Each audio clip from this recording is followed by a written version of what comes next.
Welcome to How We Grow, an essential playbook to grow and scale your vacation rental business with advice and insights from the best in the biz, with your host, Lynell Gordon. Welcome to How We Grow, the Vacation Rental Show. I am very honored to have a friend of mine today to join us. Steve Schwab is here, and Steve is the co-founder of Casago. And oh my goodness, there's so many things that I could say there. I mean, Steve, anybody in the vacation rental industry, they do know who you are. And tell me just a little bit about how you got started so that everybody can know kind of where you came from. Sure. Well, first of all, thanks for having me on. It's such a pleasure to see you and really appreciate the time we're going to spend together. My background starts probably in the Army. I was a part of the Presidential Guard and then tried out and made it into Ranger Battalion. Spent some time there and got out, went to college. And at the end of that, my 4 years of college, I went down to Mexico for just a few weeks was the plan and never came back. I ended up with meeting a gentleman named Bruce who was going to crawl up on a roof. I offered to do that. I'd done a little sheet metal work in high school. I was having some air conditioning issues, crawled up on that roof and helped him out a little bit. Next day, he showed back up again. Did a little bit more work, didn't take any pay. Finally had dinner with him and his wife, Cindy. Didn't hear much from them after that. And I heard that Bruce had passed away and took him pretty quick. And so his wife, Cindy, said, "Hey, Bruce thought you'd be pretty good at this." And I'm like, "Oh, I'm not really a maintenance guy. Planning on going back to law school and I'm becoming an officer in the military." She's like, "No, actually running the business." And I said, "Well, I'm even less qualified for that." So I went down, looked at the numbers. It had the whole business had made $35,000 a year before. Wow. And that's more money than I'd ever made my entire life. And off I went. And so big pivot into the vacation rental world. There's a little company called Cindy's Beach Rentals. Had just a few properties and a lot of them had been lost. After Bruce passed away, the field work wasn't getting done. And I found the paperwork about everybody who had left the company in the back. And I called them all back up and said, "Hey, my name's Steve Schwab. I'm a 28-year-old kid. I have no idea what I'm doing. But if you give me a chance, if I mess it up, I'll make it right."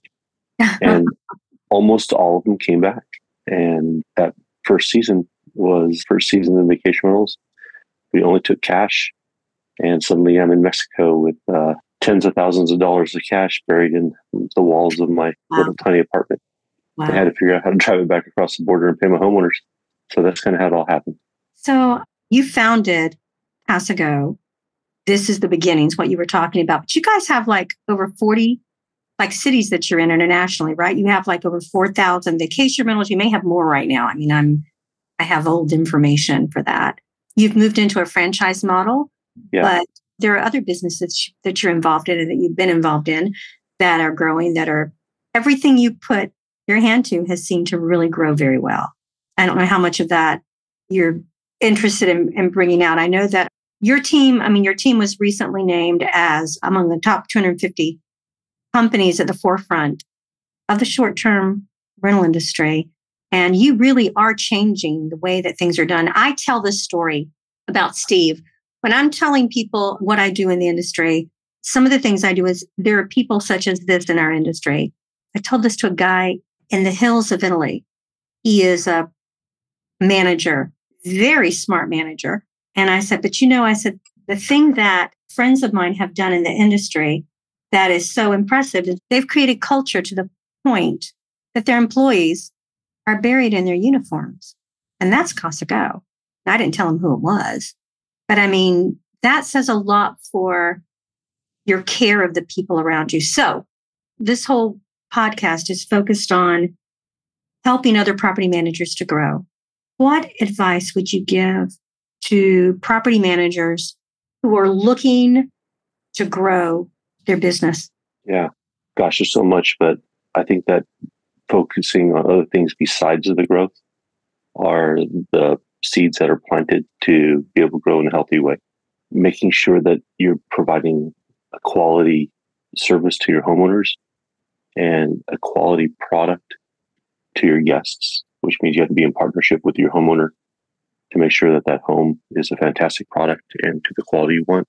Making sure that you start treating your employees and your teammates in a way that makes them feel part of the process, and then getting them aligned, making sure that you have a common language.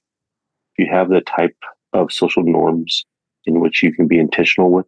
And that means that you're going to curate that on a daily basis. And, really a different word for social norms is culture, right? So people kind of talk about culture like it's this sort of mythical, vaporous thing that happens inside of a company. And it's really not. It's just a matter of being very intentional about what we do and what we don't do, communicating that daily. And when you do that, your team knows what a good decision looks like because they know what your values are. They know what your principles are. They see you practicing and promoting what happens there and what you'll permit. That all forms an ecosystem in which those good decisions start to happen in the absence of leadership. And we're in a service business. And unlike, say, a software business, you can just turn on another iteration of your software and scale it. With a service business, you have to have people who are making fantastic decisions in which you cannot stand over their shoulder and make sure that's happening the way you want it to, right? So those good decisions have to happen without you, have to happen in the absence of your leadership, even have to happen in the absence of your upper management's leadership. There are teammates in your company who are out in the field with maintenance. They're out in the field in housekeeping. They're on the phone with a homeowner when you're on the phone with somebody else.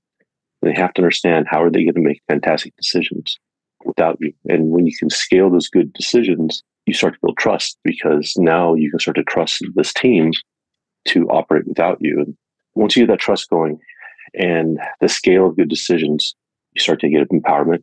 You can give your team agency. And at that point, the scale becomes automatic. You'll find yourself growing. You'll find yourself with a lot lower churn. And just by the act of lower churn, because your homeowners stay with you, your team stays with you, the growth starts to happen organically from all those seeds you planted at the very base of the foundation of what you do. How do you train them to do that? Well, there's lots of different ways, right? But one of the reasons why I talk about being an Army Ranger is that's where I got my systems and leadership from. I was failing at the beginning of this business. We'd taken over several projects at once, and the team wasn't ready for it. They were a bunch of good people. We were understaffed. We didn't anticipate it. The main competitor left in the middle of the night, paying anybody's statements, not paying his owner's bills, not paying his employees. It happened all at one time. It was the day Saddam Hussein was captured.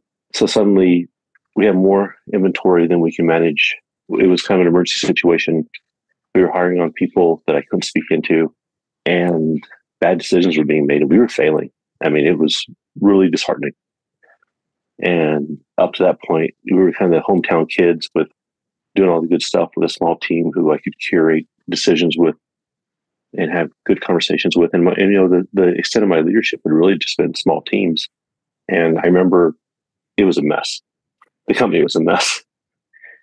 And I sat on the beach in Mexico, wondered what I was going to do. And why is this failing? And every other organization I've been part of, whether it was president of a fraternity or a Ranger battalion, they all had this common creed, this piece of paper we'd read every single day or memorize. And I was like, well, maybe that's it. And as going through this as a level, enlisted guy, I never had to sit down and write it out. It had already been done hundreds of years in advance, some of it. And so I wrote our own, and we started talking about it every single day. And it had to evolve, and I had to learn through it. But it was really what I found was it was really a set of principles I'd written. It wasn't our values. I did it backwards. I didn't have any training of this. I was kind of fumbling my way through it. But I wrote all these principles, which were just these basic rules that I believed if these rules were followed, people could make good decisions based on them. And they were honoring values that I hadn't quite put to words yet, but I could feel them. I just didn't know quite what they were, or at least in words. And so that's how we started our culture. And that was the beginning of being intentional, because every company has social norms and they have culture. It's whether or not you're creating it and you're doing it intentionally, or the person in the desk in the corner who's disgruntled is doing it. It's a constant wrestling match for your social norms and culture on a daily basis. And putting it on a poster on the wall won't get you there. It's got to be well curated on a daily basis with what you practice and what you promote and what you permit within your organization. So let's give everyone an example of what we're talking about here. So when we're talking about the type of culture, you're talking about treat your homeowners well, or, something along those lines. We're going to do our best by our homeowners. We're going to treat our guests as XYZ, that type of thing that you're talking about. Here's how we behave toward our guests and owners. Yeah, it's so like in our credo, the very first sentence is, I am the owner's advocate. Oh. And so when I asked my team as we're walking through a session, I was like, were you the owner's advocate in that decision? Were you making decisions on their behalf, in their best interest, in their absence? And they have to be able to answer me, yes. And you know in your heart if you're really making a decision based on what's best for that homeowner in their absence. Because at the end of the day, the reason why the entire world isn't self-renting owners is because there is a group of people within our industry who own properties in a place in which they cannot manage, whether that's physical location or time. Mm-hmm. And they've got an asset that they're unlocking unused potential in, and they want somebody who's a local advocate of theirs to act on their behalf in a way that's best for them, that helps create that value, whether the value is, property care itself, taking care of the asset, whether it's the revenue, whether or not the peace of mind of having a local relationship that's there. These are the types of value that we offer. And for us, I believe that's one of the reasons why we maintain inventory growth organically. So are you the owner's advocate? These are the sort of things that we have discussions about on a daily basis. The renter's my personal guest. I'll treat them with genuine hospitality. Well, what does genuine hospitality mean? Because we talk about this every single day. You watch the team kind of at first go through it, and then they sort of have heard everything. And then we're calling on them to come up with something new. And you start watching them make really interesting and sometimes profound discoveries about the words themselves. And often through a situation we're going through. What does genuine hospitality mean? Well, suddenly we have a situation in which somebody may not have had a good stay because of a breakdown at a property. And they see that if they were genuinely hospitable to these people, they made sure that they were seen and heard, and they felt welcomed and cared for. And suddenly it changes the situation around. And really what starts to happen is the team goes from compliance to conviction because they see that it works. And when they start seeing that these basic principles work, they become believers. And it starts to become part of that social norm where you start to hear your team talking about it when they don't think you're around. And when they don't think that you're around, and they're talking about the credo, or they're talking about the principles and holding each other accountable, you've gone to that next level of, what's going to take to lead. Built by property managers for property managers. Streamline is a powerful software that gives managers enterprise-level capabilities to drive more revenue and improve operational efficiency. Migrating to Streamline allows property managers to gain functionality while reducing the need for multiple vendors, improving flow by logging into a single system and reducing redundant technology costs. With Streamline, property managers achieve revenue lifts by leveraging our fully fledged communication center, reservations quoting system, revenue management tools, homeowner acquisition CRM, and powerful direct OTA connections. Streamline also has industry-leading trust accounting and report capabilities to give you clarity in an overall company performance. Learn more about Streamline Vacation Rental Software at streamlinevrs.com. So I think that when you do what you're talking about, you create a culture that's so ingrained. And the culture is not just any culture. It's a culture that, like you say, is in the best interest of the homeowner and in the best interest of the guest. You can't go wrong with that. You can't, because you grow. And that is like Right. The type of growth that you have there. You teach people to make decisions the way you would make decisions.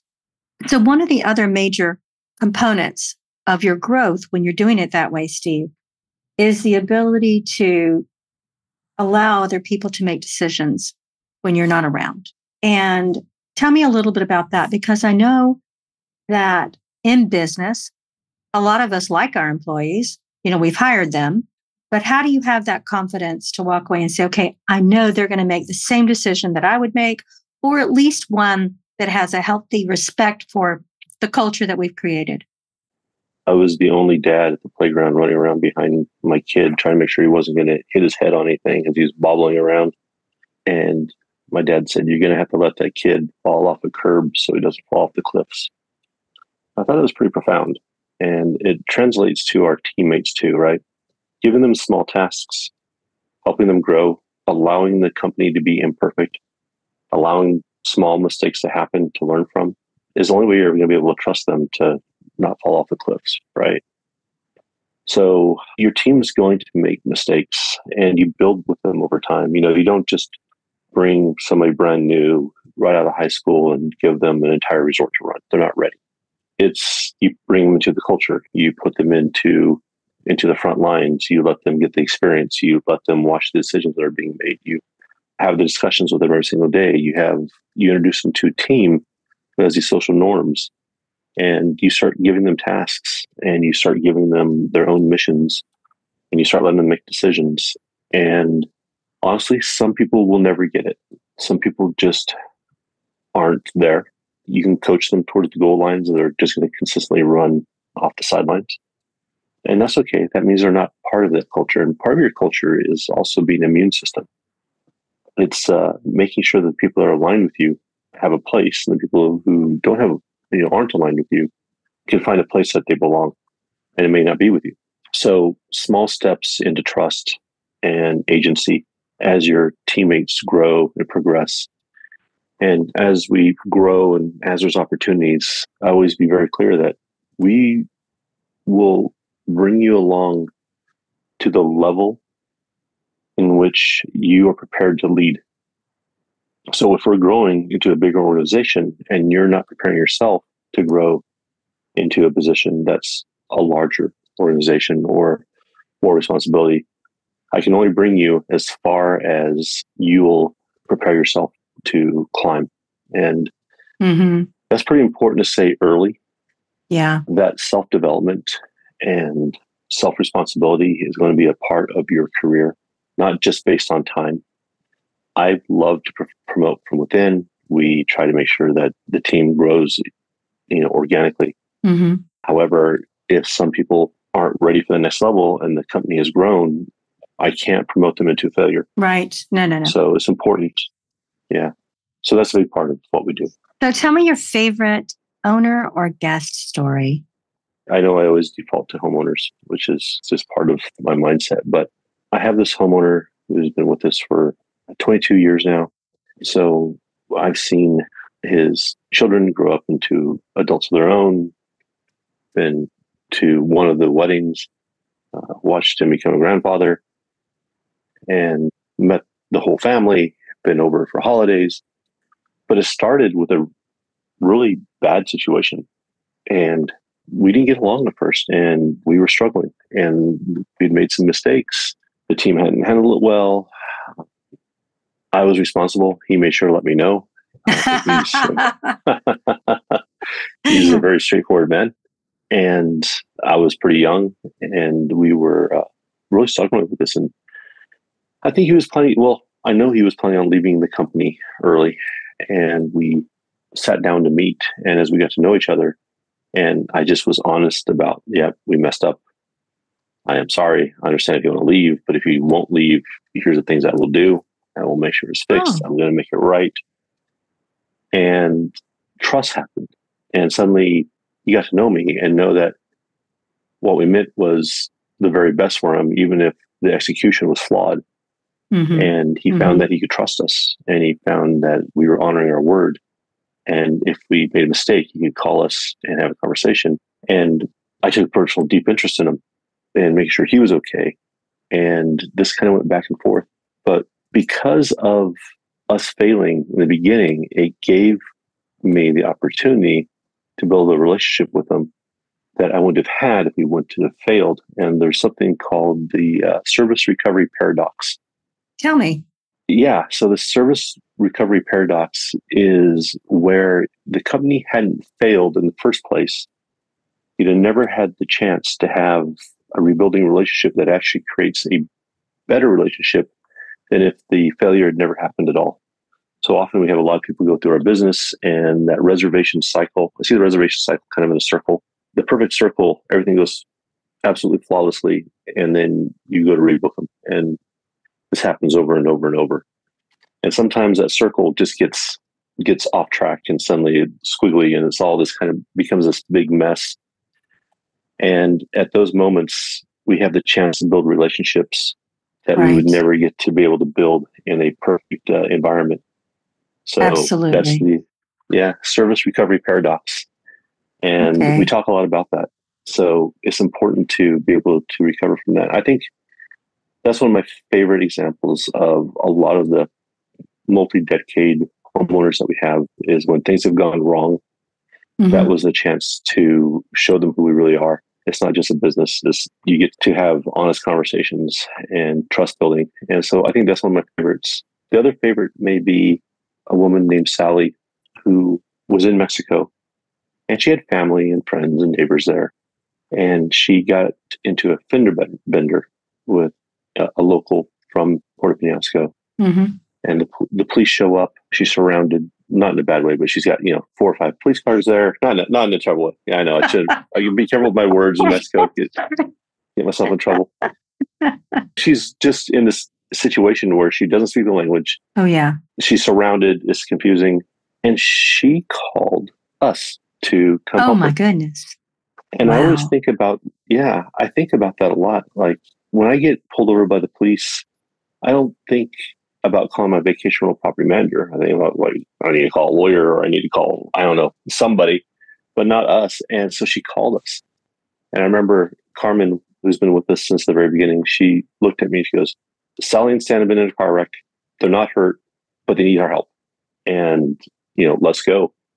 Suddenly she's surrounded by all these Casago uniforms and we're negotiating. We call one of our teammates whose uncle is the police chief. We have the police chief down there. We get it all figured out. We get it sorted out. We get her on her way and get it all taken care of. But she was really nervous. And I think that our relationships with her built that trust where when we're doing something for her that's not just business, it's kind of a love letter to our homeowners, right? Yes, no kidding. For sure. Yeah. And then that's beautiful. Her calling us back when she's in trouble told us that, she sees this as more than just somebody who changes light bulbs, cleans toilets, and makes reservations and pays her taxes, right? This is a love letter back to us. Oh, for sure. She's been with us ever since. And does that mean our relationship has been perfect? No. No relationship is, whether it's your love life or your friends or your business relationships. But when she calls us, every time she calls us, she gets hold of me personally still. And she's like, hey, Steve, I got charged for this cleaning and I don't think it was cleaned well enough. I'm like, yep, Sally, I hear you. No problem. I'm going to take care of it. But, she's very particular about her property. But I will tell you this, that she never calls us to fire us. And she calls us to have a discussion about the situation because she trusts that we're acting on her best behalf. And that's a love letter back to us, right? That's a love letter to us saying, I trust you guys. Oh, yeah. I'm here with you and I understand that you're imperfect, as am I. And I'm here to fix it, not to fire. And I think these are the sort of ways we build these multi-decade relationships with our homeowners. That's how it happens. And that's how growth happens. That's a beautiful story. And I think it's interesting that no matter how large you've grown, and I know you're very busy because of all you have to do, as you grow, there's a level of busyness that happens that you have to hire people to help you if you're going to succeed. But no matter how fast you've grown in these last few years, I know that for your friends and for your homeowners, you're always there. You can text. That's always impressed me about you, Steve. Let me ask you this. For those business people business owners looking to expand across multiple destinations. Based on your experience and the lessons that you've learned, what advice would you give them? Well, before you expand to another market, make sure you've dug your well very deep in the market you're already in. Okay. If you have the chance to grow one market twice as big, instead of having two smaller portfolios in two separate cities, you're better off digging deeper and building your inventory in one place before you go to a second place. Make sure you understand why you're doing it, and make sure that your well is very deep and very established, where you start your base of operations before you start just growing for growth's sake. That's very good advice. I hadn't thought about that. That's very interesting. Would never have occurred to me to think about it that way. Yeah, there's a lot of people grow at multiple markets. I'm like, why? What's your plan? Well, just on one other city. I'm like, why? It's not twice as hard. It's 4 times as hard. Ooh. So yeah, multiply every new city with a difficulty factor of 4. Wow. So 1 times 4 is 4 times harder. 2 times, when you go to the third one, you're 12 times. It becomes quadratically harder for the first 10 cities. After that, you can start to get some scale and efficiencies, and you're going to have to build a team. Change the way you completely operate your business from a leadership point of view, because you're no longer going to be the hero with 100 minions. You're going to have to be the leader of multiple organizations that have to be self-sufficient in your absence. And the cost of that is going to be dramatic. You're going to go backwards in profit. You're going to go backwards in quality for a while.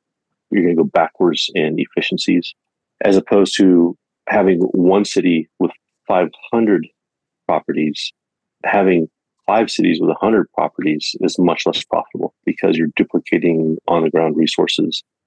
And also be aware that your time with your family is going to diminish. And that's been the hardest part of growing my business, is the cost to personal time, the impoverishment of time with my family. Mm-hmm. I think that anybody in business has to really consider that. That's why I was single for so many years when I was building my business. I mean, you don't have time. I mean, that focus is taken there. Well, I really appreciate you being here. Is there anything else that you'd like to mention to people, advice that you'd like to give them? Within our industry, if I could give one piece of advice, I would say be a good actor and be a good neighbor in your community. Our industry is in a battle for its soul and its reputation. And we, as the vanguards of the industry, need to be responsible for the future and reputation of it. And we need to hold others accountable to make sure that the way in which our industry is perceived by others is a good one. And it's a direct effect of the regulation we're seeing. Mm-hmm. So please be good neighbors, be good stewards of your community, love your community, don't use your community, and the industry will have a fantastic future. I love that. Well, thanks again for coming and for being a part of this. I really do appreciate it. I know you're really busy. And I mean, literally, you got up at dark 30 to come. So I'm, because we're in such different time zones, I really do appreciate that. Thanks, Steve, for being here, for caring enough about the industry and about others to take the time to really be frank and honest and open about the way to grow a business. My pleasure. Thanks for having me. This episode of How We Grow is brought to you by Streamline. To find out more about how Streamline can help grow your vacation rental business, visit streamlinevrs.com. Make sure to search for How We Grow in Apple Podcasts, Spotify, and Google Podcasts, or anywhere else podcasts are found, and hit subscribe so you never miss an episode. On behalf of the team here at Inhabit, thanks for listening.